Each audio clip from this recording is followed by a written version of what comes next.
Hello everyone, मैं प्रियंका। यहाँ पे हम जूही की कली कविता करेंगे। जूही की कली कविता निराला की बेहद प्रसिद्ध रचना है, जिसमें उन्होंने एक प्रेमी और प्रेमिका का वर्णन किया है। यहाँ पे जो प्रेमी है वो पवन है और जो प्रेमिका है, नायिका है, वो जूही की कली है। ये रचना महावीर प्रसाद द्विवेदी की सरस्वती पत्रिका में 2016 में रचने के प्रकाशित करने के लिए दी गई थी, लेकिन उसमें कुछ कारणों से इसे वापस अयोग्य बताकर इसे भेज दिया गया था, इसे नहीं छापा गया था। फिर बाद में इसको प्रकाशित किया गया था कुछ संशोधन के द्वारा। चलिए इस रचना को हम पढ़ते हैं, उसके बाद इस पर कुछ बातें करेंगे। विजन वन वल्लरी पर, यानी विजन यानी सूने वन में लता पर, सूने विजन वन वल्लरी पर यानी सूने वन में लता पर। यहाँ पे जो ये पूरी कविता है, यहाँ पे प्रकृति का मानवीयकरण किया गया है। यहाँ पे वो कहता है, कवि कहता है कि सूने वन में लता पर जो है जूही की कली सोती थी, सुहाग भरी स्नेह स्वप्न मगन।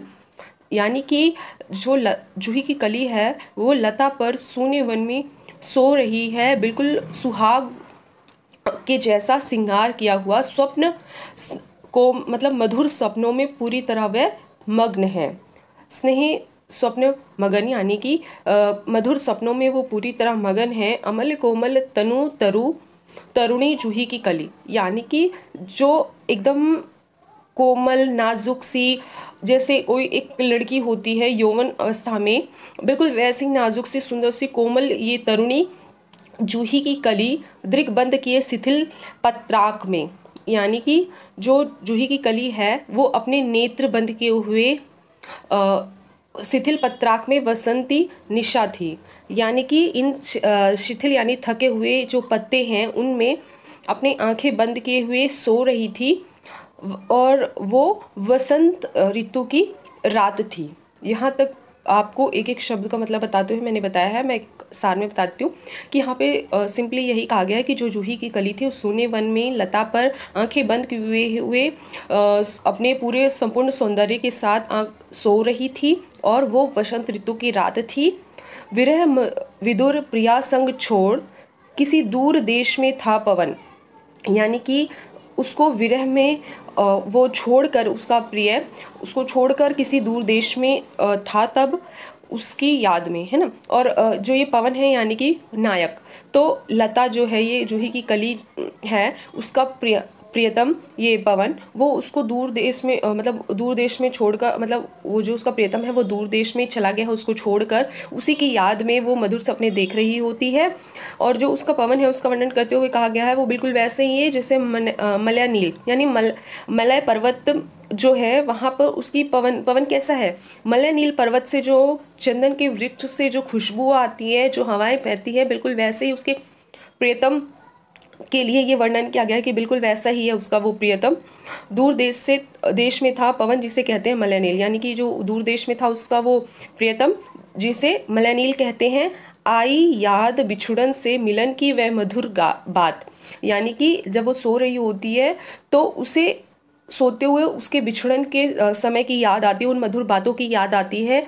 आई याद चांदनी की धुली हुई आधी रात, यानी कि वो रात उसे याद आती है जब आधी रात का समय था और चांदनी आसमान में पूरी तरह चांदनी थी। आई याद कांता की कंपित कमनीय गात, यानी कि उसे वो रात भी याद आती है, वो याद भी आती है कांता की कमनीय गात यानी कि काम की जो भावनाएं होती हैं वो भी उसे याद आती हैं, है ना। आकर्षण, काम का आकर्षण जो है वो सभी एक प्रियतमा को अपने प्रियतम के ना रहने पर उसको उन्हीं की यादों में, उस समय की सारी चीज़ों की यादें उसे उसके सपनों में आ रही होती हैं।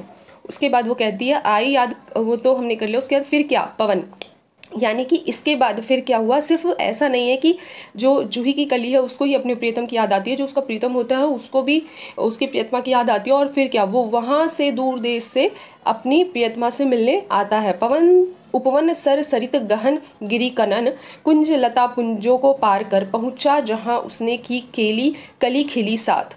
यानी कि उसका जो पवन है फिर क्या, वो सभी प्रकार की बाधाओं को पार करता हुआ, और बाधाएं क्या है, जो बाग बगीचे, जंगल, पेड़, पर्वत, लताएं, तालाब, जो सब है इन सभी बाधाओं को पार करता हुआ पहुंच जाता है उसने की केली कर पहुंच जाता है अपने प्रियतमा के पास। वहीं पहुंचता है जहां भी उन्होंने पहली बार प्रेम क्रीड़ा की थी। ठीक है, उसके बाद है सोती थी जाने कहो कैसे प्रिय आगमन वह। फिर जब उसका प्रियतम आता है तो वो सो रही होती है। उस समय जाने कहो कैसे प्रिय आगमन वह, वो नहीं जान पाती कि उसका जो प्रिय है वो कैसे आया, कब आया। नायक के चूमे कमोल डोल उठी वल्लरी की लड़ी जैसे हिंडोल। यानी कि जब उसका नायक नायिका के जूही की गली की यानी हवा जब जूही की गली पर पड़ती है, यानी कि नायक जब नायिका के गालों को चूमता है, उसे उठाने का प्रयास करता है बड़े प्यार से, तो उसको उसका अपने प्रियतम का स्पर्श से वो बिल्कुल हिंडोले लेने लगती है। यानी कि वो झूल सी जाती है लता, जूही की कली जो है लता पर झूल सी जाती है वो।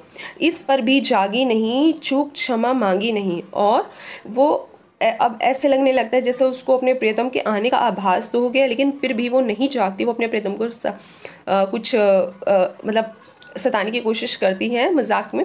वो नहीं जागती और ना ही उससे किसी प्रकार का क्षमा मांगती है, वो आंखें बंद करके रखती है। निद्रा आलस बंकिम विशाल नेत्र मूंद रही कि वह मतवाली थी यौवन की मदिरा पिए। यानी कि वो नींद के आलस में अभी भी अपनी आंखें जो हैं वो बंद करके रखी हुई थी, और ऐसे लग रहा था जैसे उसने यौवन रूपी मदिरा को पी लिया है और उसी मदिरा के नशे में वो मग्न है, उस खुशी में मग्न है जब उसका प्रियतम आता है।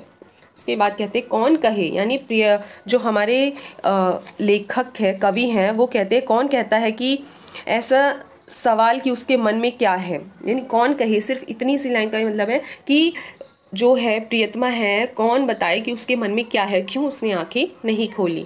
निर्दय उस नायक ने निपट निठुराई की झोंकों की झड़ियों से।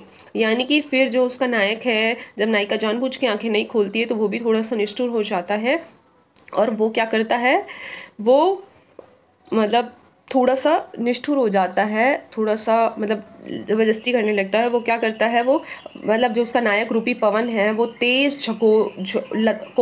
जूही की कली है उस पर तेज़ हवाओं के झोंकों से उसको उठाना शुरू कर देता है। पहले प्यार से हल्की मीठी मीठी हवाएं चलती हैं और उसके बाद फिर तेज़ हवा के झोंके चलना शुरू हो जाते हैं। सुंदर सुकुमार दे सारी झकझोर डाली, और उससे उसका जो सुंदर सुकोमल शरीर है वो बिल्कुल झकझोर उठता है, और उसके जो नायक है उसके जो सुंदर सुंदर गाल हैं उसको मसल देता है। उससे उसके गाल क्या हो जाते हैं, वो बिल्कुल चकित हो जाती है, और वो उठती है और चारों ओर देखने लगती है। चकित चितवन निज चारों ओर फेर, यानी फिर वो अपने अचंभित नेत्रों से चारों ओर देखने लगती है। हेर प्यारे को सेज पास, फिर जब वो अपने सेज पर अपने प्रियतम को पाती है तो नम्र मुख हंसी खिली, और फिर वो हंस उठती है, खिल उठती है उसके साथ। और क्या करती है, मतलब एकदम जो हवाओं से फिर क्या होती है, उस प्रियतम को देखकर जो कली है, जूही की कली, वो पूरी तरह खिल उठती है और खेलने लगती है। तो इस प्रकार हमने ये पूरी कविता कंप्लीट कर ली है। आशा है आपको बहुत अच्छी लगी होगी। जितना कम समय में मैं इसको जितनी ज़्यादा सरल भाषा में कर सकती थी, मैंने उतनी ज़्यादा सरल भाषा में इसको करने का प्रयास किया है। इस कविता में मानवीकरण अलंकार है, यहाँ पे नायिका के प्रेम और श्रृंगार वर्णन किया गया है, नायक के निष्ठुर होने का भी भाव है इसमें, जूही की कली पवन के मिलने की यादों का वर्णन है इसमें, विरह के व्याकुल प्रेमी युगल का वर्णन है इसमें। और इसी के साथ हम आपसे विदा लेते हैं। यदि आपको कविता अच्छी लगी तो प्लीज़ लाइक करें, चैनल को सब्सक्राइब करें। मैं आपके लिए और भी कविताओं की व्याख्या ऐसे ही लाती रहूँगी। Thank you.